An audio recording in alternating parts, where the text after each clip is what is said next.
Hey, this is Mike with Xi4, and today I'm going to be showing you how to adjust darkness of your prints on an industrial ZT510 printer.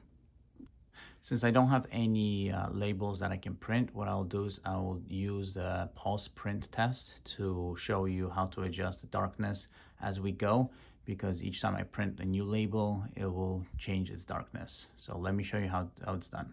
So first we're going to turn off the printer.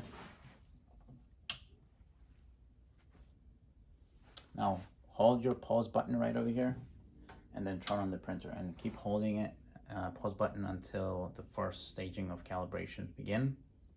And then the printer should start blinking a pause button. Once that happens, we can release the pause right now. And now it's receiving that as my pause press, pause test. I'm just gonna pause it. So as you can see, the printout is not very clear. It has a little bit of like dots missing. That means the darkness is not set, as high as you want it to be. Again, depending on what you're trying to print. But to change the darkness, you're gonna go Home, Settings, and Darkness Settings right over here.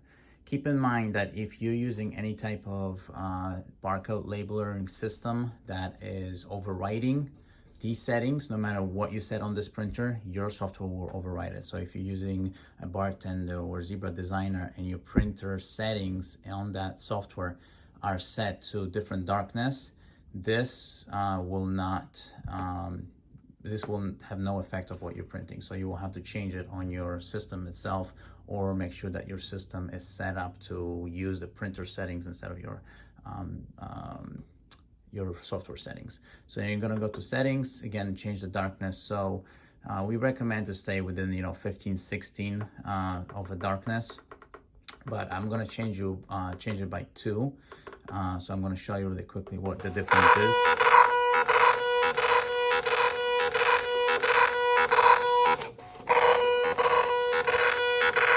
Let's pause this so it doesn't stop. So as you can tell, there's not much of a difference. So this was 10 and this is 12 right now. So if we do side-by-side comparisons right now, it looks like that these lines over here are much lighter than these, but they're still missing some of the dots. So again, we're just gonna go back and we're gonna up it to like 15 to show you really how much of a difference that makes.